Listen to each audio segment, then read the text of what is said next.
Organissima, New York.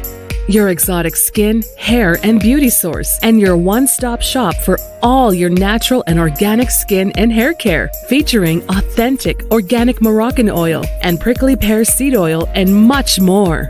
Bringing you only the best, straight from the source and proudly produced in the USA.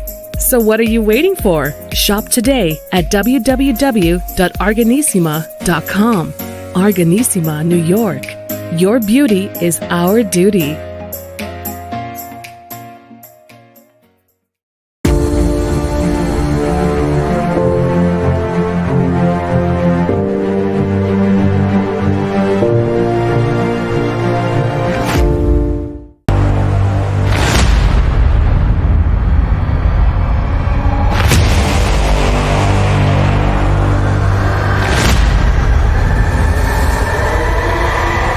Folks, welcome back to the Fit in the Fab channel and iHealthRadio with your host, Hurricane H. New day, new show, new topic. A treat today, literally a treat.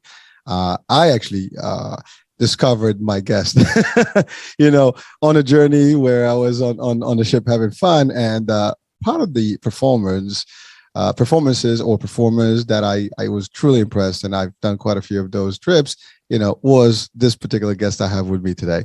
And it just like the stuff he does is just amazing and literally amazing. And we're going to talk about that now. And so he is an entertainer, a comedian. I mean, you'll laugh your butt off, listen to him. But what he does, it's beyond, the typical entertainer comedian. And he's a juggler, but he does it in a very, very difficult way. And especially on a moving ship. And we'll talk about that shortly. So with me, I have the one, the only, the legend, Rick Novell. He is just purely amazing, but it is up to him to tell us. So Rick, can you tell us a little bit about your story and how it all started? Because I mean, it's the stuff you do is amazing, but it started a long time ago, I'm assuming. Yes, absolutely. First and foremost, thanks for having me, Hurricane H. It's nice just to chat about this stuff with someone who enjoyed it himself, and I feel like you're a fan, so I appreciate it. Thank you so much. It started when I was a child. I tell the little story at the end of my act about my grandmother giving me a unicycle for Christmas when I was 12. It was an act of love. Back in the day, we used to get these catalogs that were nearly as big as a telephone book from Sears and Ward's. And my grandmom plopped this Sears catalog down and says, "What would you like for Christmas?" And I thumbed through this thing. And I really didn't have the nerve to ask for the whole bicycle that I really wanted. So I pointed to the half a bike, and that's what I got. So I get this unicycle, and I didn't want my grandmom to feel like she got it for me for no apparent reason. So I became good on it. And from there, one thing led to another. And I always take it back to my grandmother. Like if I'm like, thank you, it's always my grandmom's picture in my head when I'm saying it. Wow. Well, that is a deep story. And first of all, you appreciate all these years, that little gesture, that little gift. And sometimes we could talk about that also. I mean, I'm a parent. I was a kid, a child. And sometimes people may or may not appreciate the gifts that they get throughout their life. And they don't even know what some of these things and how they'll impact them. And we've seen people succeed. You get a football, and the next then you're a player. You get a baseball kid, and now you're actually in the league. And you don't know what that start is going to give you. You get a first book, and now you're a writer, whatever. So things are amazing, and that's the trigger sometimes. Yours was a very unique gift. It was, I trace it back to this, then a series of things. Then I became the kid who rode a unicycle around the neighborhood all the time. And people were interested, and somehow I forget who wrote in about it, but they got me on the local news in Baltimore. This local news program was seen by people that then decided they wanted me to do something at their event. So the very first thing I did, I was 14 years old. They paid me $100 to ride my unicycle and juggle in 1976, the bicentennial year. So here I am, 14. I dress in red, white, and blue. I'm going to go out for 3 days and ride around and just do things I like doing and play and get $100. Now, at the time, I was mowing lawns for $4. Imagine how many lawns I would have had to mow to make the 100. So I'm as happy as a kid could be. And I went out there and did the 3 days. Then this led to another thing. I got hooked up at a place called the Theater Project in Baltimore City that was doing something called the Neighborhood Art Circus. The Neighborhood Art Circus was this circus that was to go into poor communities and give circus environment to people that might not have an opportunity to go to the circus. It was way before like Cirque du Soleil had all the big tents and all this. We had these big sails that were colorful. We had these tents. We would do our workshops, face painting, juggling workshops, gymnastics, the unicycle. And then we would get the kids interested. And at the end of the week, after they would show their strong points and say the juggling, the gymnastics, the face painting, the whatever, we would put together some routines and do our own little circus with them at the end of the week. I did that for almost 4 years. And then when that lost its funding, me and several of the other entertainers that were putting on shows put together our own act called the All-American Mini Circus. And we went around the world doing shows for troops overseas. We did 4 USO tours. We went down to Alexandria, did a little audition. Next thing you know, we were going all over the place for troops. And that was some of how I started. Wow. Well, that is some impressive stuff. I mean, first of all, as a young kid, I'm just imagining like the first one you come out of the unicycle on the neighborhood and they look at you like, I mean, you made the joke about you point out to the half, you couldn't get the full bike, and people may say like, well, you couldn't get a full bike. I'm sure kids can be brutal. Right? Oh, yeah. Right. What happened to the other half of your bike? I know. Do a wheelie. You're already doing one, but do a wheelie. But you know what? You proved everybody, wrong. And here you are years and years later doing it worldwide with quite a fame and quite, a splash here, I can say. And you know what? I would love to actually maybe, meet someone of those kids that, I don't know if you ever met someone from that time and say like, hey, remember what you just said when I was a kid? It certainly was one of those things that was easy to tease about or whatever. But when I was a kid, it seemed like everyone had their little things. There were the skateboards, the pogo sticks. People, all had their little customized bicycles. We would make choppers out of them. And, so I fit in my quirky little way. Well, again, 70s, 80s were few years where outdoor activities were great for kids. And, I mean, I like, now it's the outdoors is less, frequented with kids than it used to be. And it's just different. We don't, our children today don't spend much outdoors. They spend more time in front of the screen, unfortunately. But those were happy days. But you had something unique, and then you actually started making money. You said it, $4 to do loans, and you went to $100 for a day just to go and be in a Captain America on a unicycle. That's great. That's it. Yeah, no turning back. Well, again, but you didn't think about that as a career at the time. That was just something you did on the side to generate some revenue, I'm assuming, right? Some income. Yes. Very formative years for me were at the Theater Project, watching all the different artists that passed through the doors of a theater and then being in contact with them. My dad was an electrician. My grandmom worked at a place called Corvettes in a retail. We were working class people. I didn't have anyone to grasp onto as an entertainer that I would say, I should do that.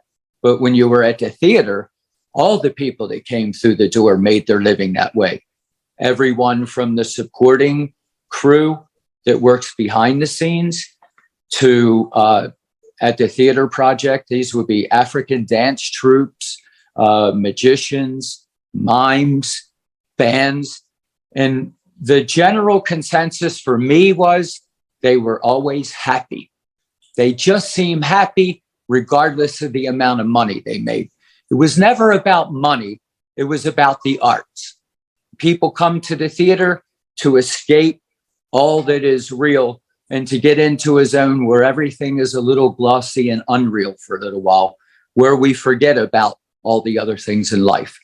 And that's what I've learned through the years about theater, and why when you watch a show like mine, for 50 minutes or however long that show goes on, we don't think about the other residual things in life that might bring us down. It's all about being up, being positive, feeling good, and letting laughter be the medicine that it is. Wow. Well, actually, thank you for sharing that, because that is powerful. And, entertainment is part of our life. And, sometimes you think about it, life would be very difficult if we were not able to kind of shut down for, to your point, an hour and just put everything out and just kind of zone in and have a good time and laugh.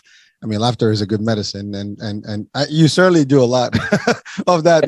You have a lot of that medicine to dish out. So I can tell you, folks, when you're watching this or listening, you better check out his work. It is amazing. If you come across him on a ship or on land, I mean, you will be facing a nice little moment and you enjoy it. But so that, thank you for sharing that. You talked about entertainers, and it's all about the art, not the money.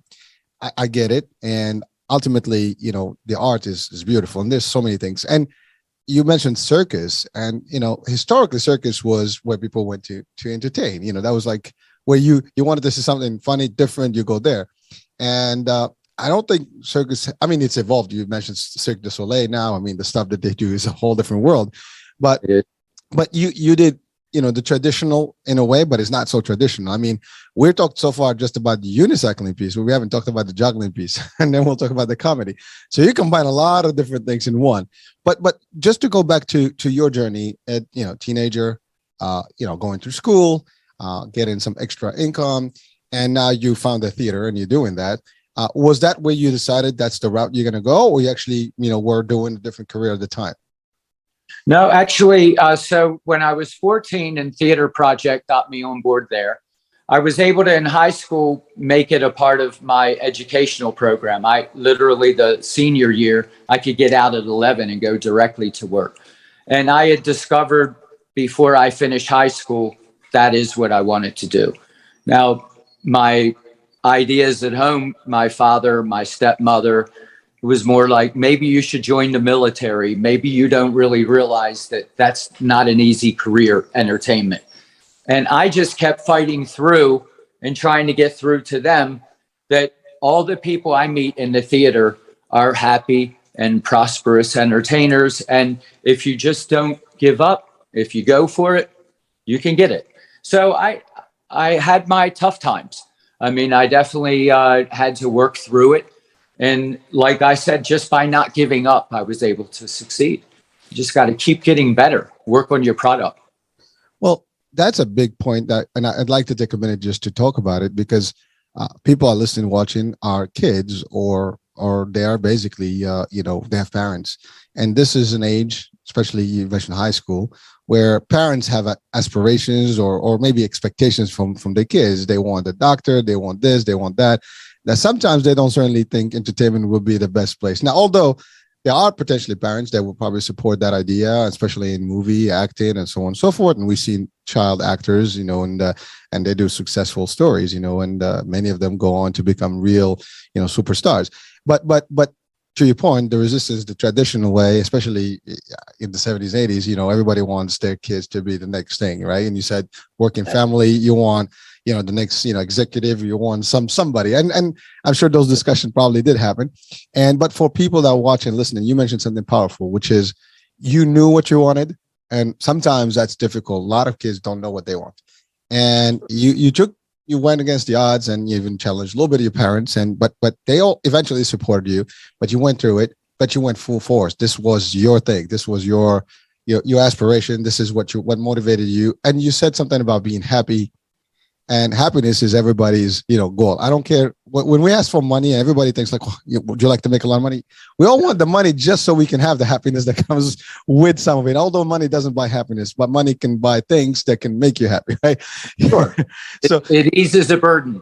Exactly. So you can't afford things that you might. I mean, your stress level may probably be less. That again, I don't want to go into the money discussion, but that's a big topic itself, because people sometimes are confused about it. Money is a means to an end, not the end itself, and therefore how you use it can make your life a lot simpler and easier. And without it, you can still be happy. But it certainly cut some corners and get you some closer to the stuff. I mean, to be on a ship, you need some money, right? So to have this moment of happiness, whatever, time in vacation, you need money. But the fact is, the idea of work, right? We work, people work, they go to college, school, whatever, they get into this job, a career path, whatever. But sometimes many are not happy. And unfortunately, it is what it is. You work just because you want to pay the bills, and you're stuck in that just circle of life, and you can't do much about it. Just keep doing, right. And unfortunately, a lot of people, if you ask, and surveys have been out there, articles and many studies, a lot of people are not happy doing what they do because it's not really what they wanted to do. They just do it because they have no other choice. And when someone finds that passion, when someone finds that true, target of their life, like their goal is something that's going to make them happy and can make money out of it, that's the ideal scenario. But you said something about never give up, and that's the other thing. Many people will give up soon, and or get deterred, and they're just going to leave their dream, whatever, and then walk away from it, and then wind up very sad and stressed and very unhappy for years to come, and if not, for a longer time. And so again, the message I wanted to bring, based on this, is that if you are in that age and you are trying to figure out your future, you and your parents, this is a great idea where you can sit and say, hey, this is what I want. And maybe they'll support it. And a lot of parents are supportive to their kids. I mean, that's what we are as parents. You want to support them. We are also idealistic sometimes, and we want certain things because we think we know better. But at the end of the day, if they had challenged you and you didn't do it, you probably wouldn't have been as happy, and you probably would have been, holding them responsible for your unhappiness. But you are happy. You're actually so happy that you even, remember your grandma doing this deed for you. Well, while you're saying it, these flashes are happening in my head, and I'm thinking about the yin and yang of life, the balance. Yes, my father, my stepmother, maybe you should join the military, but I always had my grandmother. I say it in the show like this. I do a little impersonation. First, I talk about Andrew Lloyd Webber. And I say, I would have loved to have been there when Andrew Lloyd Webber came up with cats. And then I go into it like this. I'm like, I got an idea. I'm envisioning a show about cats. And I want to call it Cats. And then I tell the audience, I go, look, I know Andrew Lloyd Webber does not speak that way. I don't even know the person, but I had a very important person in my life when I was growing up. So when I do important people, I use that impersonation. I said, for me growing up, it was a little like this. Rick, if anybody can do it, you can do it. And that was my grandmother. And it's like people just die laughing because your grandmother sounds like an old man, but she was a smoker, and she, that's how I envision grandma.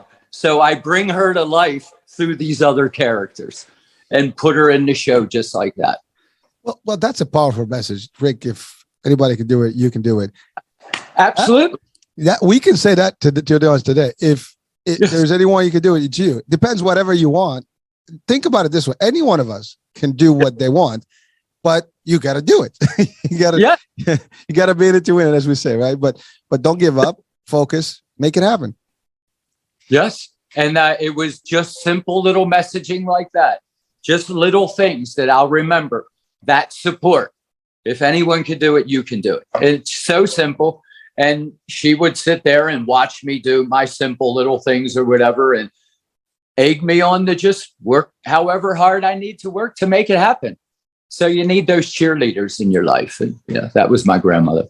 Well, thank you for that too, because you said something about your cheerleaders, and your circle of support system, is important.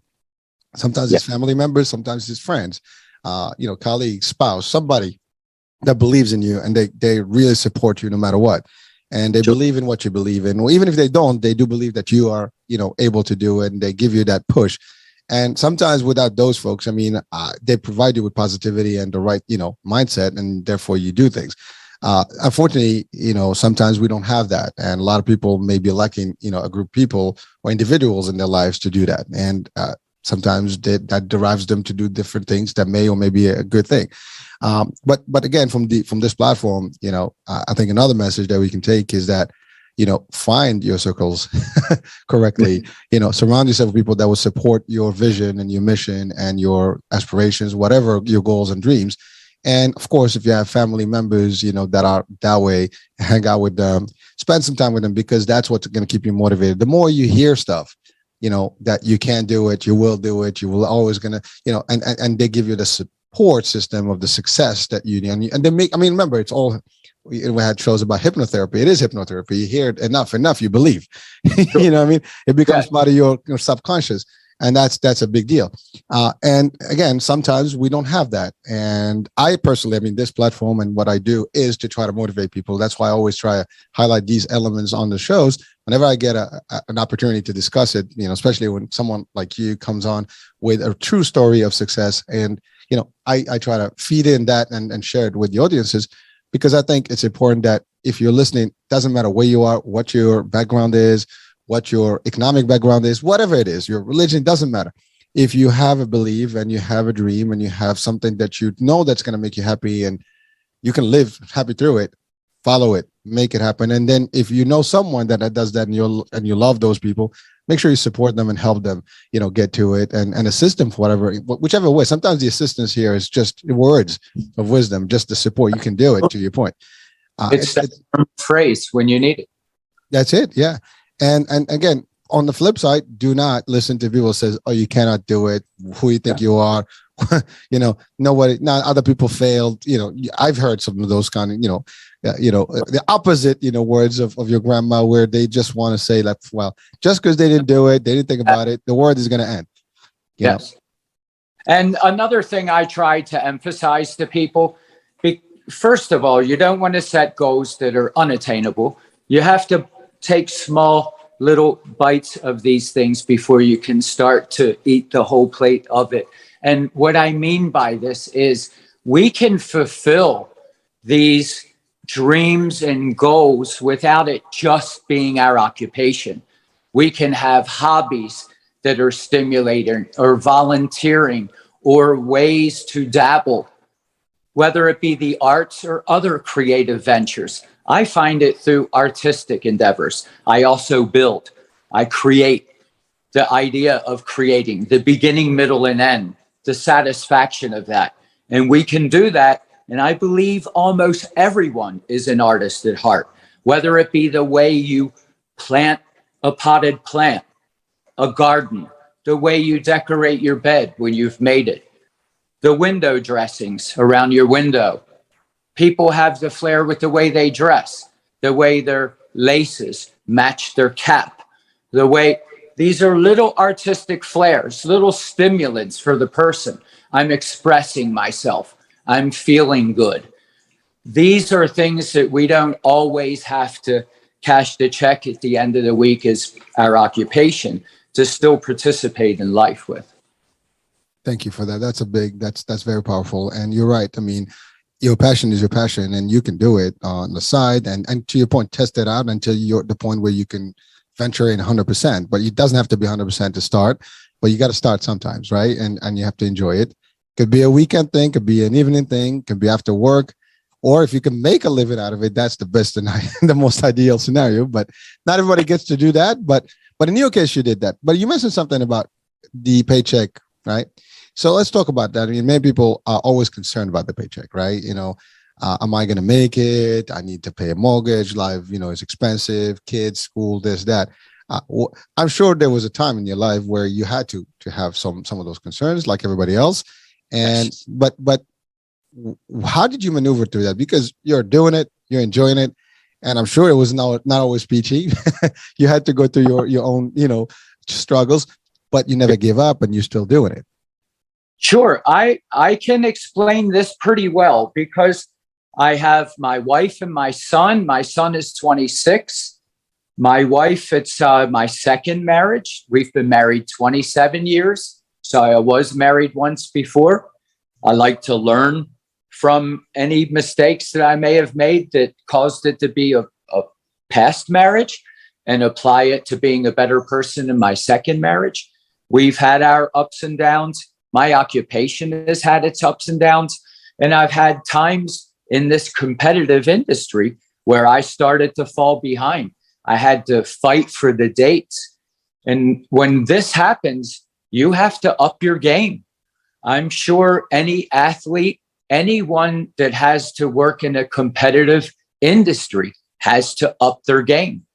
I'm sure a teacher has to go and learn what the new standards are. They go and they educate themselves.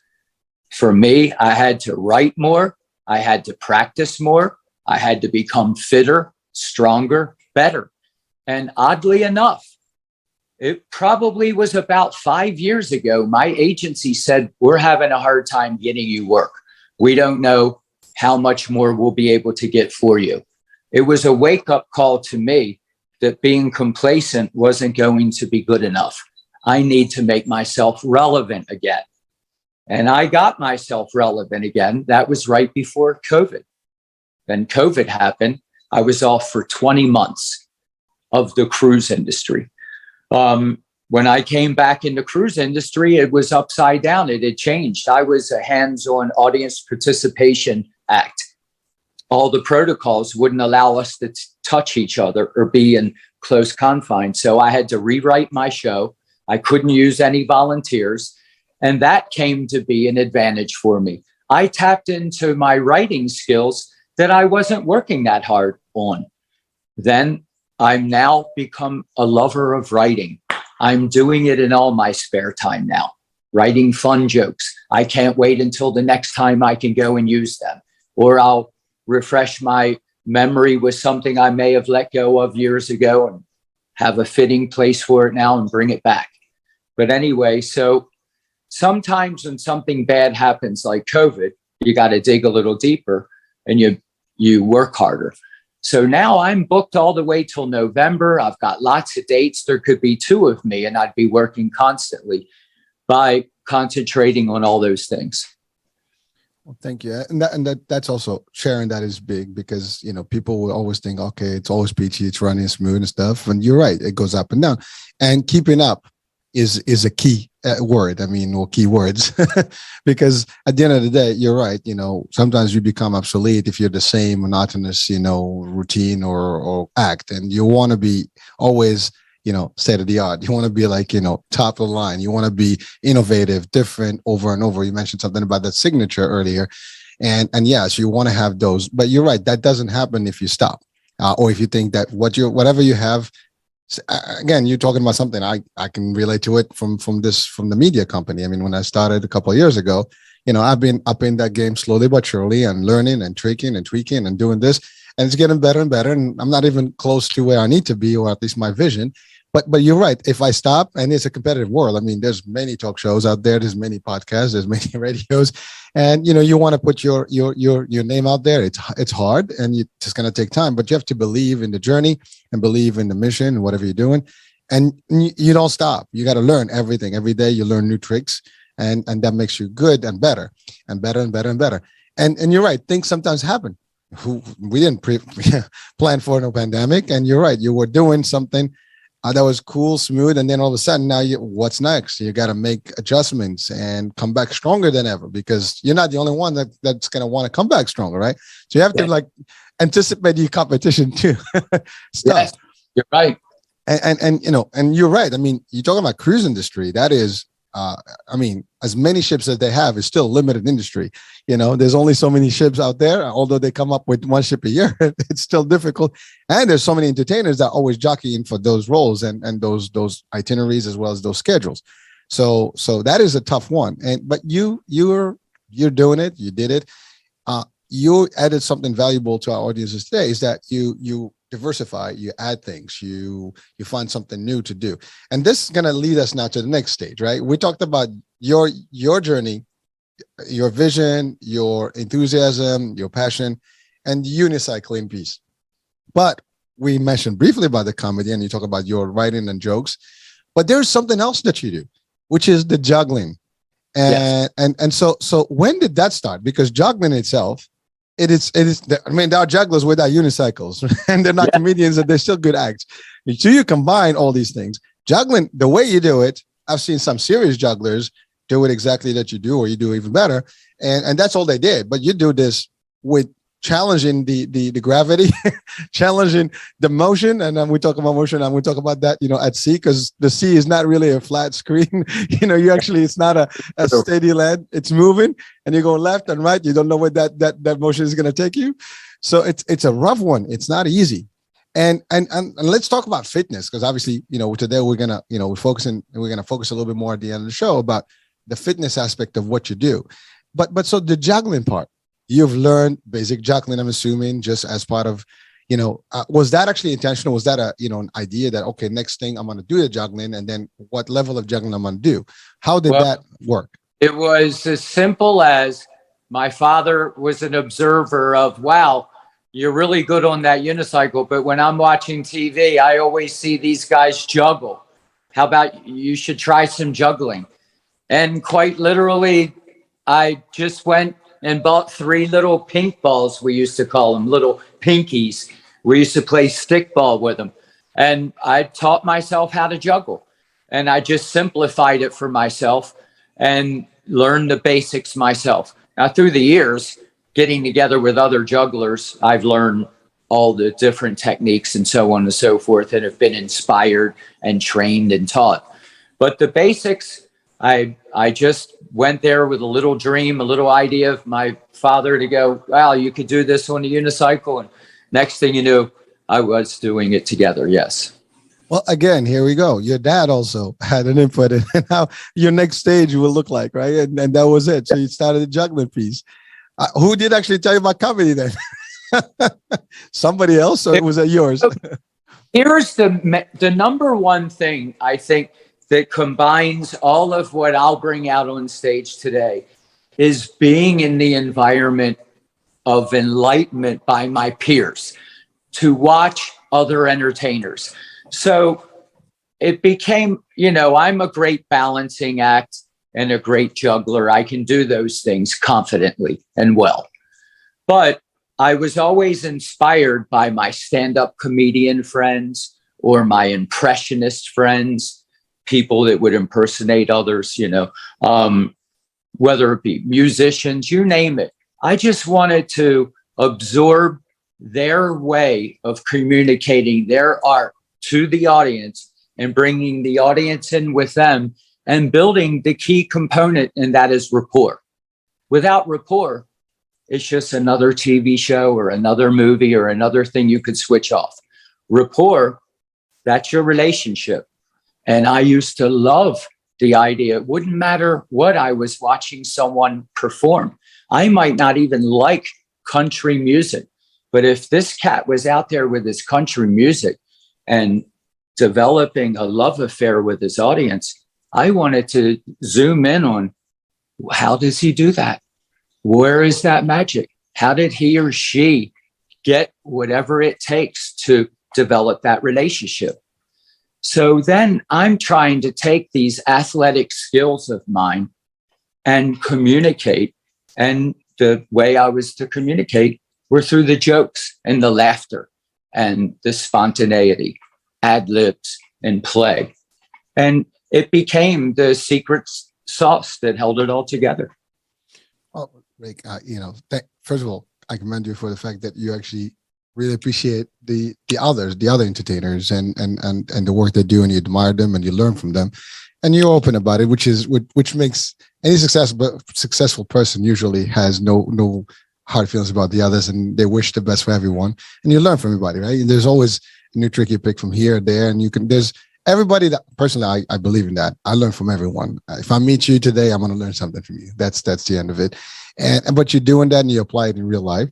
And so you added all these things, the juggling, which is not easy, but over the years it became. Now, when I say juggling here, just for the audience's purposes, we're not talking about just the 3 pinkies. We're talking about swords. We're talking about a lot of crazy stuff. Around and yes, a little bit. I do remember being on the front row or second row, I think, at the ship, and your swords were flying close enough. I'm like, oh boy.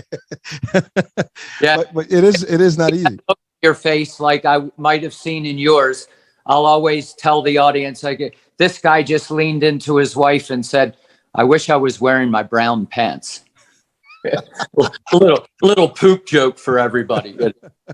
Well, listen, I mean, it does get, sometimes like uncomfortable knowing that you're there. But, obviously I personally trusted that you knew what you're doing there. And I've actually been closer to similar, acts and there are tense. I've seen people volunteer, to your point before. They used to come up on stage and the juggler will actually play with those swords on top of them. And it's, you definitely need some brown pants.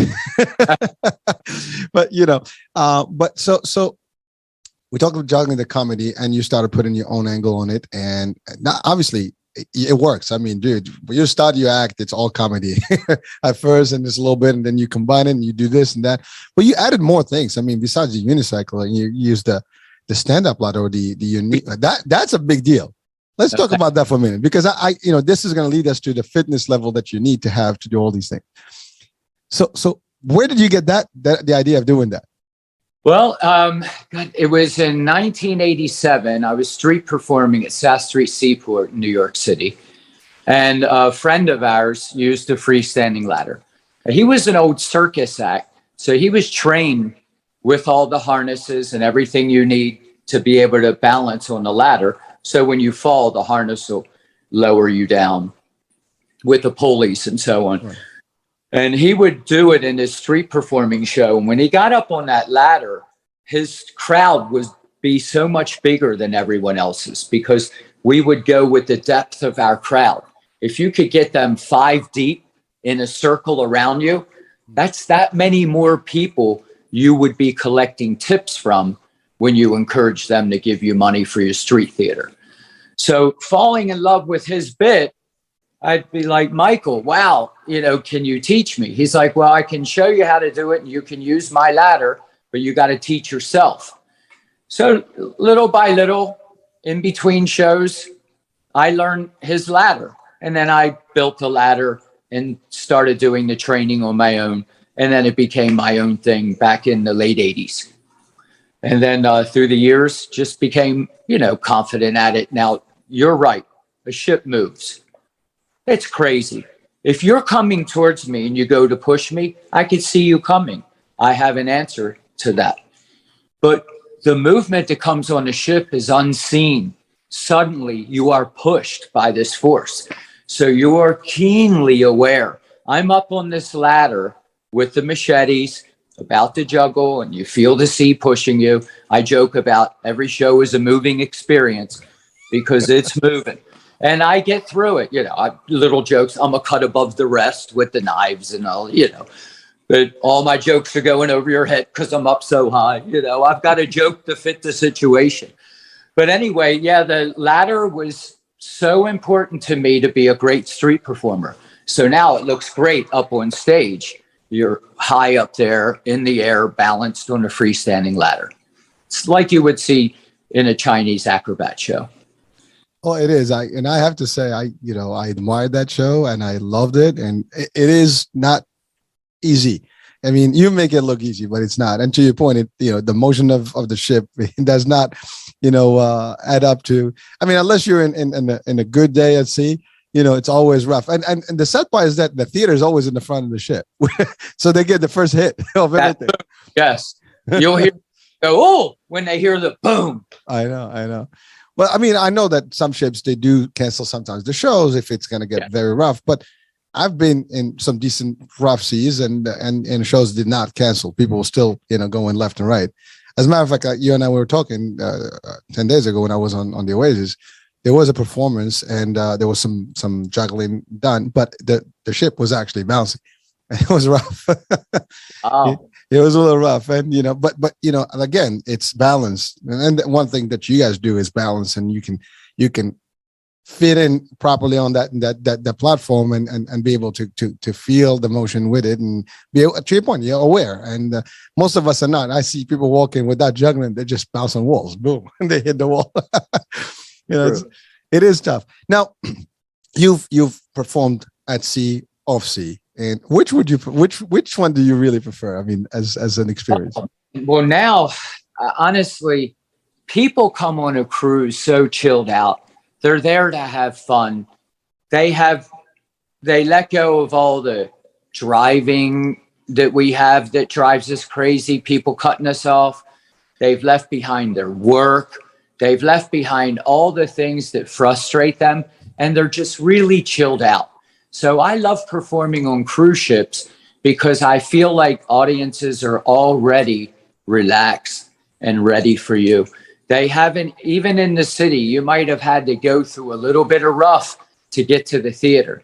On the ship, the roughest thing is they might not have had something you wanted to eat that night, and you can get it tomorrow.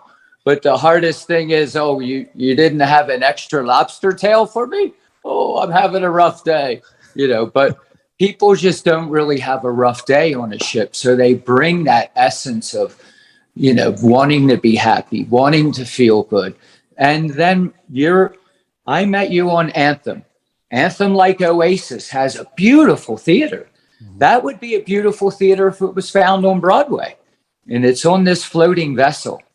You also have a team of very professional theater people supporting your show. This lighting guy or girl or whoever this is in the booth is there because they love the theater. Same for the sound person, same for the production manager, or anyone from the orchestra, which I used a drummer from the orchestra to support my show. They all come with that passion of the love for theater. So I like that. I'd say ships would be my preference. Well, they are mine. But, out of all the vacation modes, that's my favorite, vacation mode. So I enjoy it. And again, for the same reasons that you mentioned, it's a different setting. People are more relaxed. Life is easier, peachy. You enjoy it. Entertainment is soup, everything. I mean, I have yet to see a show fail or production, that goes wrong or anything. If they have a technical difficulty, it's 1 in a million and it happens, and they have everything in place to do it. I mean, they have every single thing that you can think of on land, they have probably double in there. So, yeah. I kind of support that system. I love it. And I'm always, open about discussing. So any challenges, Rick, that you've encountered in life in your career, whether it's just facing the audience or understand how to work with the audience, or it could be just to your point, you mentioned something about finding, a frequent, role or job or bookings, for example. Anything else that made it difficult, or is something that you always worry about? There are a few challenges. One, like a lot of my entertainer friends, their aspirations were way higher than mine. I just wanted to be able to make a living and provide for my family. So I was never really shooting for the stars. I just really kept my goals simple. And I was always able to do that. I've never even needed to get on America's Got Talent or whatever to fill my calendar. My calendar's always been full, but I have needed to stay relevant. Staying relevant, that's been a challenge. I was injured. Staying injury free, that's a challenge. So I tore my ACL in my late 30s. I'm 59 now. So in my late 30s, when I tore my ACL, it was nearly career ending. I mean, I've got screws in my right knee now. So when you see me doing all that stuff, I'm doing it with that resistance, with something that's not 100%. And to come back in your late 30s, it wasn't that easy. Gained a little bit of weight, had to shake that off. The fear, the way that happened to not happen again, that was challenging. And then when you go through the ebbs and the flows, when it feels like, wow, can I still be away from my wife for 27 to 30 weeks every year, missing my son, missing so many special events through the years, weddings, people's birthdays, whether it be Christmas, whatever you celebrate, I was missing it with people. But I've powered through those things. You accept those things. And normally someone like my wife, she supports that. She understands. So it's okay. Well, thank you for sharing that, because I was going to ask you the same question. I mean, you are away quite a bit, because especially on itineraries, you do multiple, nights, and sometimes you switch from ship to ship at ports. So it's an ongoing thing. And I know you mentioned 2 weeks in, 2 weeks out, or something of that nature. So that's a tough one. Even half of the year, you're actually on the run. And you know, and you're right, it does happen with occasions. When I met you, it was Valentine's, so you were not actually with the wife at the time, unless she was on the ship, you know. And I know sometimes they do come out, you know, spouses do come out with the entertainers, but not all the time. So it is a tough, you know, mission, and that is a big challenge. And but you were talking, now we lean into our fitness piece. You mentioned something right now very, very unique. You tore an ACL. That's no picnic for anyone. I don't care who you are, how strong you are. That stuff is gonna hurt, and it's never gonna go away, because it is what it is. It's supposed to live with you until you die. But if it damages and it gets fixed, it is not gonna be as the original, you know, part, right? So that's different. And the act that you do relies on your legs, you know, 200%. I mean, 300, 1,000,000%. I don't know what percentage, but everything is actually on your legs. Everything you do is balancing, you know, and you need all those muscles, and you need to be able to work. And you mentioned something about the fear. We all have experienced it. If you're listening to the show, you probably fell or had some sort of injury throughout your life. Hopefully not as a tough one, but it doesn't matter, small or for, if you just trip, you always worry about the tripping. Like, you know, you're watching about, you know, where you put your foot before you go. As simple as that, it becomes very difficult. So here you are, you know, there's always a trauma that comes with injury, right? And so you have to get past that. And then only that, now you're thinking your career is almost at an end because you can't go. You mentioned something about gaining weight. That's a tough one. I mean, gaining weight is the quickest thing. You can lose weight as much as you want, and in no time you can gain weight and double it. It's just how it is. It's especially when there's no motion and you're sitting and you're eating. That's what we do. When we sit, we watch something and we just, you know, eat. And next thing you know, you just inflate. And over time, that's exactly, I mean, I experienced it personally. There was a year where I was just like, you know, didn't do anything and just was literally on the couch. And the next thing you know, I gained 45 pounds. So that I'm coming out of 45 pounds took a couple of years, and get on those 45 was less than 6 months. So it is amazing how the body works. But for someone where the career is your fitness, your career relies on your steadiness and having a strong core and everything, that was a big deal. Now, what kind of training do you go to, Rick? I mean, first of all, for the people that have not seen Rick he said he's 57. Here's ripped. The guy is. I'll be 60 in December. Yeah. 60 in December, and then in January that enters my 30th year of cruise ships.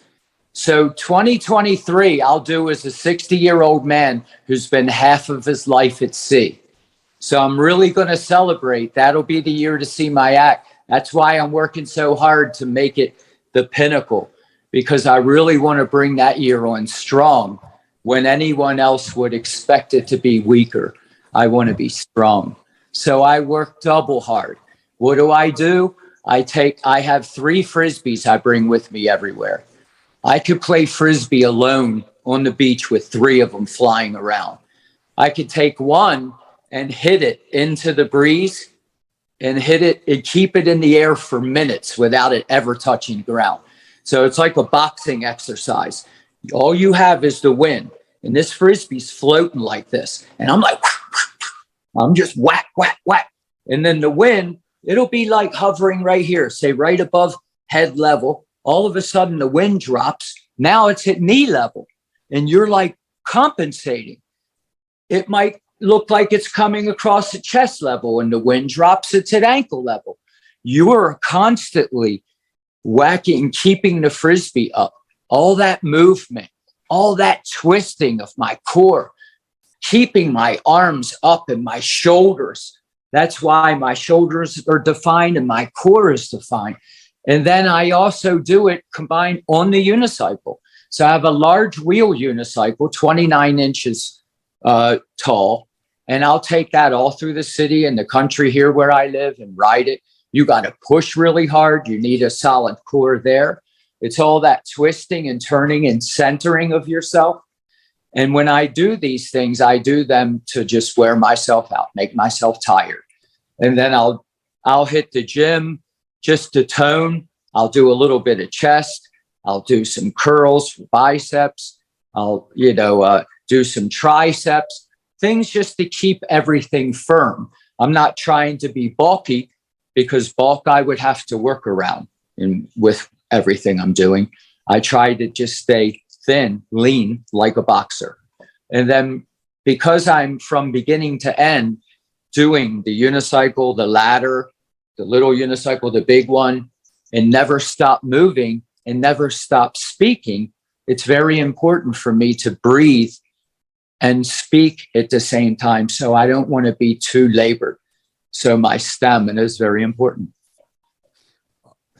I have to say, for all the trainings out there, the ones you started with, the frisbees, is the least that someone would ever think that that's part of an exercise regime. But it is when you stated the first time, like, huh. But I did see you actually. I saw a couple of clips you doing that. But the fact is, when you don't think about it until you actually described it the way you did. I mean, to your point, to keep that up and down and moving and stuff, that's pretty intense. And you will not even appreciate it until you actually start to do it. And good luck if you're not. Well, everywhere we go, there's going to be a beach. Obviously, we go to beaches, or if we go, to historical sites, there's always a fort or a peninsula, a park, an open space somewhere you can go. So I bring one everywhere. And often people want to play with me. I've taught people all over the world all my different throws and techniques, but I use it as my key component for my running and stamina. I get bored on a treadmill. I have a theory. Running on a treadmill will get you nowhere. I mean, now, literally, quite literally. Now I understand we should do whatever it takes to keep ourselves in shape. But I myself get bored with these vehicles, so I have to go past that. Also, I want to combine my reflexes, speed, and timing and coordination with the laboring of myself, which isn't easy to emulate on a treadmill or a Stairmaster or another place you would do your stamina. So I'm getting them at the same time. I can create that with this frisbee. I'll go on the basketball court on the ships and do it, even after hours, just so I'm running and doing. And I have all these little solo things that I can do. And even if it's just getting my unicycle out and practicing a couple of the tricks, the intensity of these things, it's very good for you. So I'm not your traditional gym rat. You'll see me in there. Sometimes people be thinking, what's he doing with his frisbee? I'll take it in the gym and just do little things, And then when they realize I'm a professional juggler, then they understand why I'm working on coordination techniques. And that's all. Well, thank you. But that is powerful because, first of all, it's something you mentioned that was funny. You said you're 30 years at sea and you reached you want to get to the pinnacle. I mean, you're talking Royal Caribbean language there. Pinnacle as in the membership. Yeah, there you go. Exactly. Oh, funnier. I joke with my comedy friends about this. They find this humorous. The Pinnacle people wear a badge. Have you seen them? Yes. Like a name tag? And I joke with my friends. I go, I'm going to get one. And it doesn't say Pinnacle. It says pineapple. But the word looks similar. And they wouldn't look close enough to realize I'm a Pineapple member, not a Pinnacle member. I would love to see that because I think you're right. No one's going to actually come close enough to read it because it's tiny. Right. Well, you won't have the butler. Pineapple. And at Pinnacle still go, well, Pinnacle, it's the very top. And I'm like, what a great place to put my pineapple, right on the top. It's funny. Well, 30 years, it's quite an impression. I mean, impressive. I mean, I don't think some captains may not have been 30 years at sea, but it's amazing because, you do this on and off the ships. Now, do you do any training on stage just to prep? Oh, yeah. For instance, like on the day you would have seen me performing, I would have already practiced a minimum of 45 minutes to an hour of just prep, getting ready. I normally go down and do 100 push-ups before I go out on stage, things like that. I'm not hardcore training. I don't want to wear myself out because the show wears you out. But I want to enter each place that I'll need to enter in the show for a little while to make sure I'm ready for it. And then the getting down and doing some push-ups just to warm me up a little bit and make me geared up and ready. Well, that's important, because I was going to ask you. I mean, the stuff that you do, you can't just do it cold turkey, because you'll do some damage, and the next perform, because you perform at least twice on an itinerary, and the last thing you want is to damage a muscle or something or hurt it, because you're not going to be able to do the stuff, and that's risky.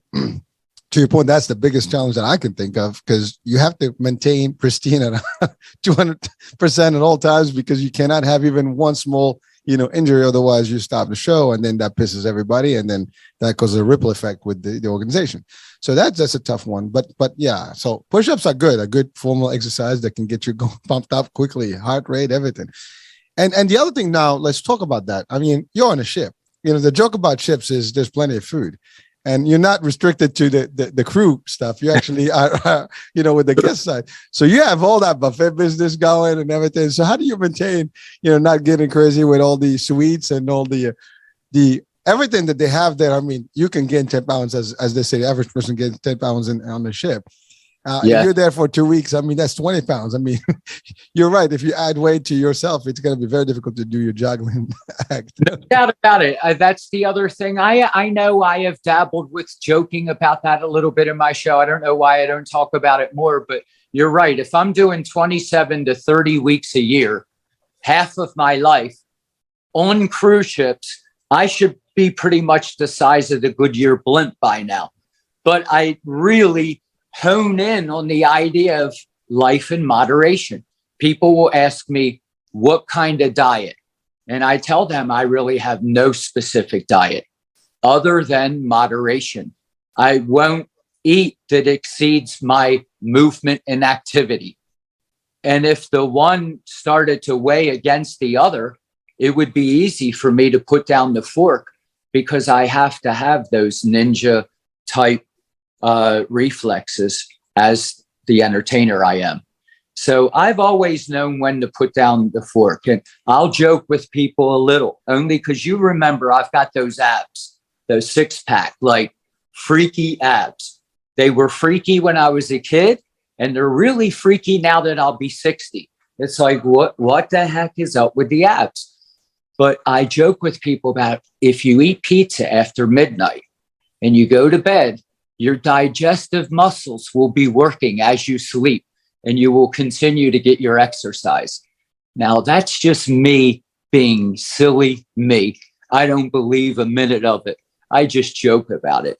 But I can quite literally work so hard in the day that it doesn't matter if I eat at midnight, or if I eat cheesecake, or if I eat whatever. But I'm not a big red meat guy. A lot of like seafood and a mix. I'll try to put, as silly as I am, if I ate some cheesecake, I'd eat a little fruit salad and figure they can battle it out in my stomach. And, I just don't really pay close enough attention to say I follow any one dietary regimen. So thank you. I mean, you've covered a lot of things. We talked about the stamina, about the exercise and what you do, and different things, for your just your balance, as well as your dietary approach. And you're right. I mean, these are things. And again, to your point, people sometimes they don't realize. I mean, you can be on a ship with all the food. That doesn't mean you have to eat all of it, or you have to have 3 things of everything, every time. There's plenty of choices. You can take some today, some tomorrow. To your point, you can just get small quantities. And a lot of things people don't realize that on ships, you do a lot of walking, believe it or not. Those ships are huge by going from one side to the other. They have the food in the back and the shows in the front. Just going that, you're doing about half a mile back and forth. Because that's about the lap. I mean, I think 2 laps is about my 4 on the you just got off of. Yeah. I just got off the Allure sister ship. 2.4 times around is a mile. There you go. So for every 3-4 flights back and forth, from front to the back, you pretty much did a mile. So you do quite a few of those, especially your cabin is one side, the food is on the other. Your cabin is one side, the entertainment is the other. Unless you're in the middle, Yes. which more expensive cabins are in the middle. It's just as an FYI. Yeah, exactly. Now, I tried to figure a joke into my show at some point. Never made it to the show, but it made it to my paper. And it's only because I did it a couple times. I've normally stay over the bow of the ship. For some reason, that's where the entertainers stay. But I've gone up the stairs and made the turn and walked all the way aft to the back of the ship and just went, oh no, now I've got to go all the way back there. And I'm envisioning some rich people just keep a cabin at each end of the ship. And whichever way they turn, they stay there until they turn the other way next time. If they go that way, I'll stay at my cabin on the bow of the ship. They stay there for a couple of days. Honey, we made a wrong turn. We'll stay at the back of the ship until we go forward again. But yeah, you can imagine people that wealthy. I came up with a joke on the Panama Canal cruise I was on. There were a lot of wealthy people. This was several cruises ago. I said there were people there so wealthy, they hire professional clapper/laughers. So they don't have to do any of the dirty work themselves. They just put a finger up and clap for them. And I'll tease my audience. I'll go, I could tell by the reaction so far, none of them are working tonight. You know? But it's fun. And it's just an idea. You get it, and then you get it in your show somehow. Well, listen, I mean, you do throw in some nice punches out there, and you know, people really floor themselves, you know, and that's really the purpose. I mean, you have fun, and you do have fun. So that's funny you said that, because I want to ask you about your famous little the Uni Wave. So let's talk about that. That's like your signature at sea. Where did that come from? It's beautiful. The Uni Wave. It's so fun. First of all, it was just an ad lib one day. I just ad-libbed it. I'm on the unicycle. You know, I tell all those jokes while I'm doing laps around the stage. Unicycling in Bulgaria, unicycling if you're the captain, unicycling in England, unicycling in Baltimore, New York, Texas. I do all these different ones. And one day, I just, for whatever reason, I said, when I have a long show, like I do now, I look at my watch. I do extra laps between jokes. And then I do my silly move and it makes people laugh. And then I added a little. I said, it feels like it needs music. And then they add music and I did it and people laugh again. And I say, oh, don't worry. If you're not laughing now, you'll laugh tonight when you're in your cabin going and doing my Uni Wave move. And then they laugh more. Then I go, don't egg me on. I look at my watch, 35 more minutes. As if they're going to be watching me do that for 35 minutes, you know, and they laugh and laugh. So I named it the Uni Wave. My wife helped me come up with the name because it looks a bit like a wave. It starts at the top and pushes all the way through behind you.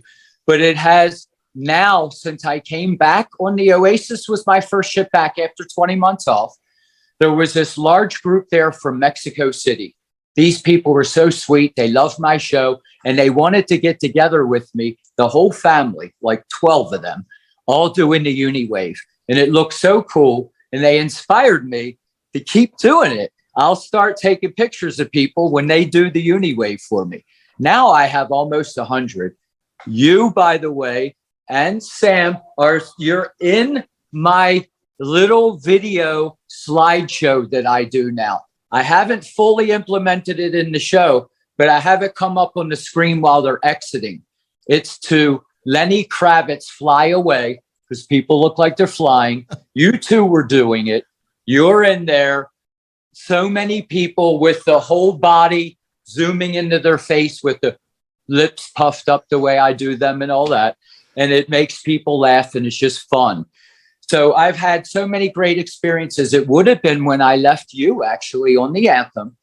They agreed to get a rental car for me. So what happens is you go from Bayonne to Newark Airport, you check out the rental car, and then I'm heading up Interstate 78.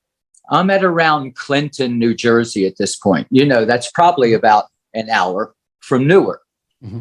I'm in the right lane, and in my left lane is this BMW just pacing with me.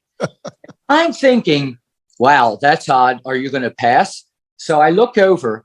The lady in the passenger seat is looking at me with a smile from ear to ear, which if anybody's smiling at me looking like that, I'm thinking, wow, you got my attention. And she goes, bam, and does the Uni Wave. I couldn't believe it. Now they did it. And she starts laughing, and you could see him laughing, whoever was driving, because they took off. I'm laughing. Here we are driving at 80 miles an hour, laughing our little hearts out because we did the Uni Wave on 78. It caught my heart so big and boldly that I decided to make it an even bigger part of the show. So it's growing even more. It will have grown more the next time you see me. Well, I look forward to it. And I know, well, here's the thing, folks, if you're watching and listening, check his, you'll have the link to his work and you'll see the actual wave and the pictures. And when you see him in the street, just do it. Yeah, that's going to be the viral thing on TikTok these days. We're going to have to do that. Actually, do it on TikTok. You never know. That thing's going to fly. I get it. I know. I told you I'm prehistoric when it comes to all the social media. I need TikTok now. I just got Instagram. I'm like Zooming. I don't Zoom in our work. We don't really Zoom much, We're live or we're not. We're not like having business meetings or something, So funny, the word Zoom, I Zoom a lot. But you Zoom a lot. You just don't Zoom. I'm Zooming. But I remember when I met you, I was writing my blog joke. Do you remember? I said, yes, you were. I'm writing a joke about blog. I know you were a podcast. I said, but so many of my friends and people are like, hey, man, check out my blog. And I'm going, I don't know if I want to see your blog. I'm a little uncomfortable with words. I never want to hear a doctor tell me I have. And I give them an example. I go, excuse me, Mr. Novell, we're sorry to inform you, but you're suffering from the blog. The blog, what's the blog? It's bacteria looming over groin. Bacteria looming over groin, that sounds terrible. Is there anything we can do about it? Yes, there is. We're going to leave MySpace, move you to the eBay, where we'll take a Snapchat. Then we'll take an Instagram of TikTok and reattach your YouTube, place you in the blogosphere, and wait for all the Google to come out of your Yahoo.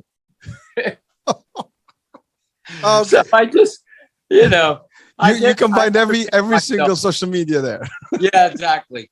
Now I just need to catch up with my own social media joke. That's all. Well, I can tell you, if anyone, well, I don't know if anyone in the world doesn't know any of those things, but the way it sounded, it did sound like a prognosis. Well, actually a diagnosis rather than a prognosis. Yeah. And well, yeah, I mean, you made it sound so good. It's like, it sounds like a medical, thing. Yeah, exactly. I mean, I just tried to figure it away enough, that a doctor might explain it to me like that. And that's how we go. And then I acted out a little bit more on stage. I'm like Google coming out of my Yahoo. And then I tell people, you haven't lived until Google comes out of your Yahoo.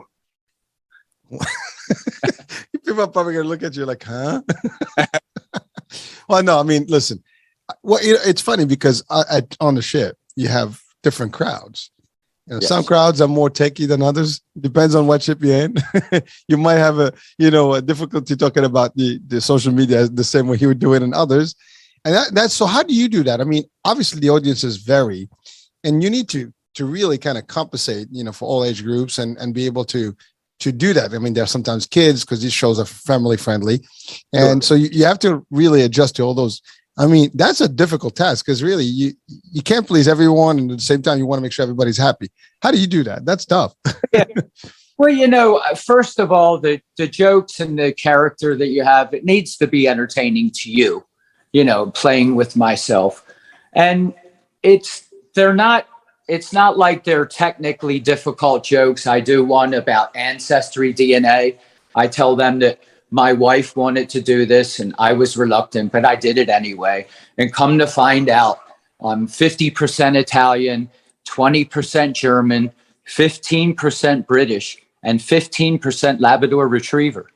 And, of course, I have a guy come out from backstage and say, here, boy. And he throws me something to go fetch. And I fetch it like a dog.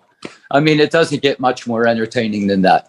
But these are things that entertain kids and adults get it too. I talk about ADHD in the show. I go, it won't be hard to convince you there's ADHD in my family. And people look at me like, yeah. I go, well, I'm dealing with it. Medication, meditation, exercise.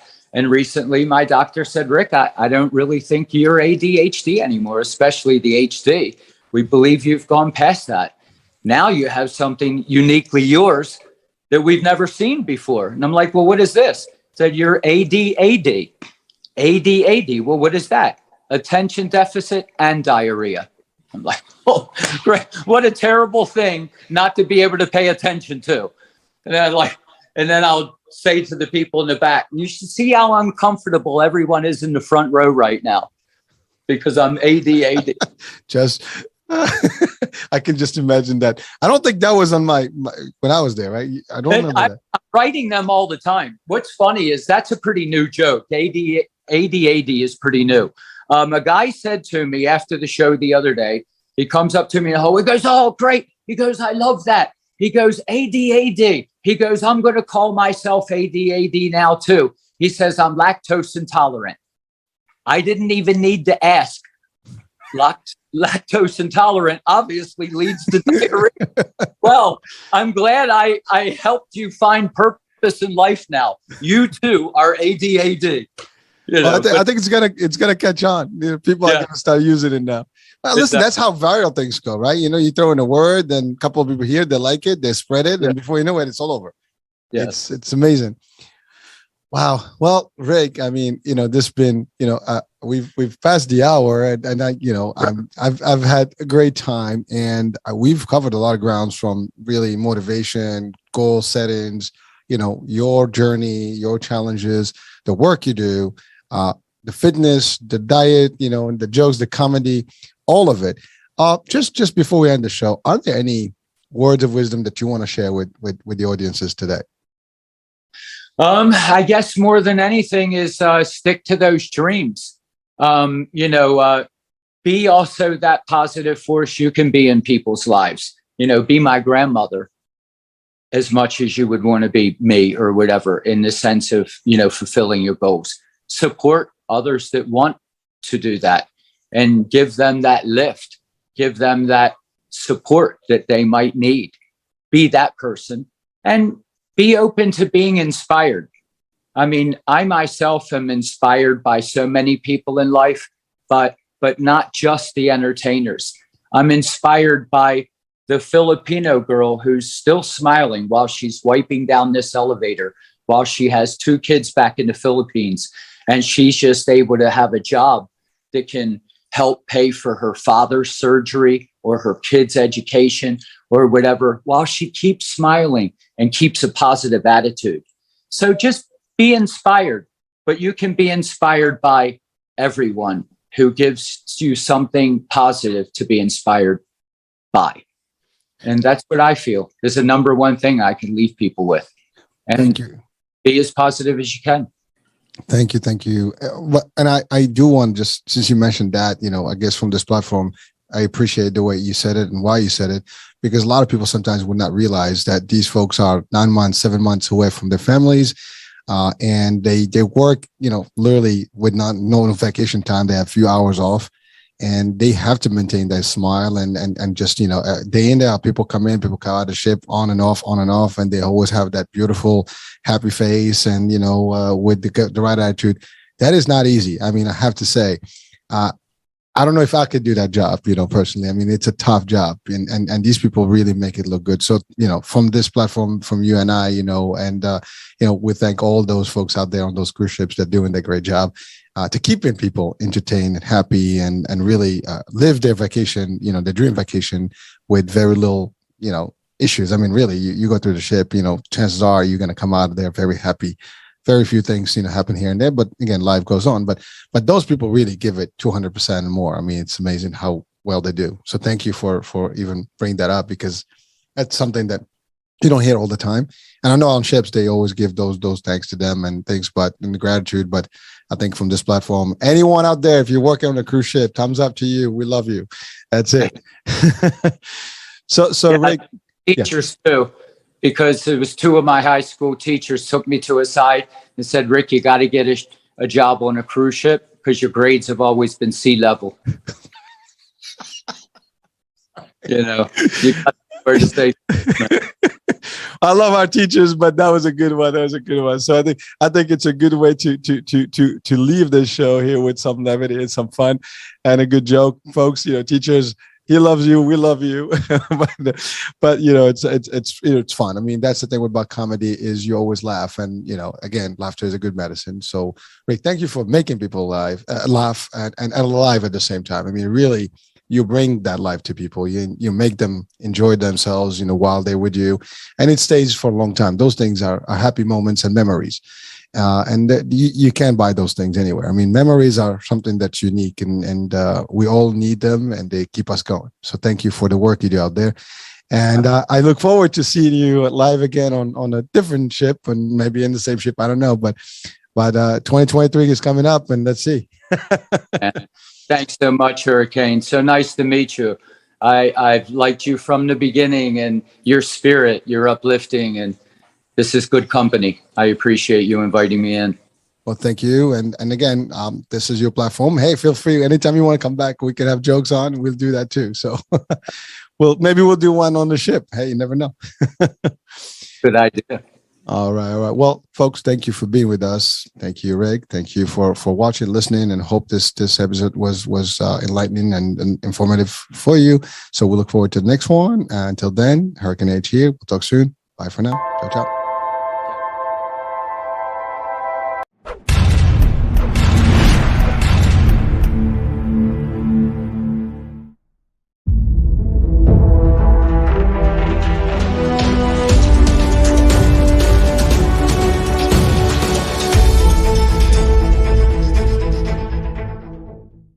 Thank you.